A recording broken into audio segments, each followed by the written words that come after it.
पाकिस्तान एक ऐसा मुल्क है जो सबसे पहले अपनी कॉलर ऊंची करके सामने आता है जब भी बात भारत के किसी मुसलमान को लेकर होती है, किसी धर्म को लेकर होती है, किसी माइनॉरिटीज को लेकर होती है। और विश्व पलट पर हर बार ये उजागर करने की कोशिश करता है कि भारत में मुसलमानों के साथ कितना अत्याचार होता है। लेकिन उसी पाकिस्तान में जब हिंदुओं की दशा की बात होती है, उनके जबरदस्ती धर्मांतरण और इक्वालिटी की बात होती है, तो यह बगले ताकने लगता है। अपनी इस वीडियो में आज हम आपको दिखाएंगे पाकिस्तान में एक हिंदू आखिर किस कदर मजबूर है रोटी, कपड़ा और मकान के लिए। बात करते हैं पार्टीशन के समय की, जब भारत से अलग होकर पाकिस्तान एक अलग मुल्क बना था। उस वक्त मोहम्मद अली जिन्नाह ने अपने टू नेशन थ्योरी के अंतर्गत ये क्लियरली कहा था कि पाकिस्तान में जाने वाले हिंदुओं को उनकी पूरी रिलीजियस फ्रीडम दी जाएगी। लेकिन वही उसके बाद पाकिस्तान के दूसरे पीएम ख्वाजा नजीमुद्दीन ने यह बयान दिया कि धर्म किसी की प्राइवेट प्रॉपर्टी नहीं है, जिसका इनडायरेक्ट मतलब यही हुआ कि यहाँ के धर्म को भी अब गवर्नमेंट कंट्रोल करेगी। और बदलते समय के साथ धीरे धीरे वही हुआ भी। पार्टीशन के बाद हिंदुस्तान में 13% हिंदू थे, जो साल 2017 में सिर्फ 1.73% ही बचे। वहीं 1991 में भारत में मुसलमान 9.8% थे, जो 2011 के सेंसस के हिसाब से बढ़कर 14.2% हो गए, जो आज की डेट में और ज्यादा होंगे। तो यहाँ से ये बात सीधे तौर पर समझ में आ रही थी कि पाकिस्तान में हिंदुओं की दशा कितनी खराब है और भारत में मुसलमानों की दशा कितनी प्रोग्रेसिव है। लेकिन फिर भी पाकिस्तान तो पाकिस्तान है, वो अपना राग अलापने से बाज कहाँ आएगा।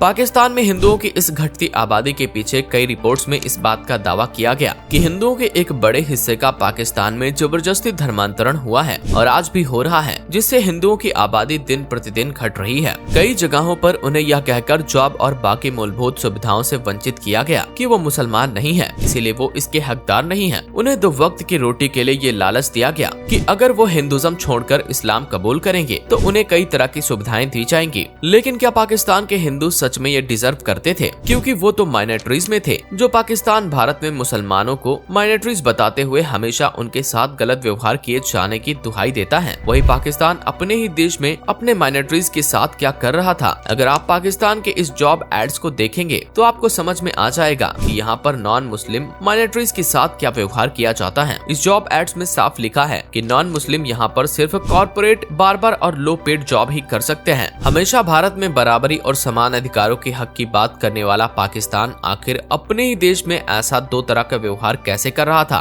फिलहाल इसके बारे में पाकिस्तान में सत्ता में बैठे लोगों के सिवाय कोई और इसका बेहतर जवाब शायद नहीं दे पाएगा। बात करें 1992 की, जब पाकिस्तान की गवर्नमेंट ने बॉन्डेड लेबर को बैन कर दिया था, लेकिन ये सिर्फ कागजों पर था। वहाँ की सत्ता में बैठे ही कई ऐसे लोग थे जो अभी भी ऐसी चीजों को अंजाम दे रहे थे और इसके लिए वो माइनॉरिटीज और नॉन मुस्लिम को अपना शिकार बनाते थे। साल 2018 के ग्लोबल स्लेवरी इंडेक्स रिपोर्ट के मुताबिक पाकिस्तान में आज भी 3 मिलियन से ज्यादा लोग बॉन्डेड लेबर हैं, जो पाकिस्तान की जमीनी हकीकत को बताने के लिए काफी हैं। साल 2010 में जब पाकिस्तान में भयानक बाढ़ आई थी, तब कई लोग बेघर हो गए थे, लेकिन वहाँ भी पाकिस्तान में नॉन मुस्लिम को बेहद कम सपोर्ट मिला और उनके साथ छुआछूत जैसा व्यवहार तक किया गया और उन्हें रिफ्यूजी कैंप में भी मुस्लिम के साथ रहने की परमिशन नहीं दी गई। पाकिस्तान के कॉन्स्टिट्यूशन के आर्टिकल 20 और 22 में ये बताया गया है कि सभी पाकिस्तानी सिटीजन को रिलीजियन फ्रीडम मिलेगी। लेकिन वहीं इसी कॉन्स्टिट्यूशन का 1977 का इस्लाम लॉ कहता है कि नॉन मुस्लिम को इक्वल प्रोटेक्शन और इक्वल रिलीजियस बिल्कुल भी नहीं मिलेगा। इवन कई बार तो हालात यहाँ तक होते हैं कि यहाँ पर माइनॉरिटीज के साथ हुए किसी शोषण के मामले को यहाँ की पुलिस के द्वारा रजिस्टर भी नहीं किया जाता है। हिंदुओं के सेंटीमेंट को टारगेट करते हुए यहाँ पर हिंदू मंदिरों को तोड़ना एक बेहद आम बात है। एक रिपोर्ट की माने तो हर साल लगभग 1000 हिंदू और क्रिश्चियन लड़कियों का जबरदस्ती इस्लाम में कन्वर्जन किया जाता है, क्योंकि इनके कई सेमिनारों में बताया जाता है कि ऐसा करना उन्हें उतना ही पुण्य देता है जितना कि एक हज यात्रा।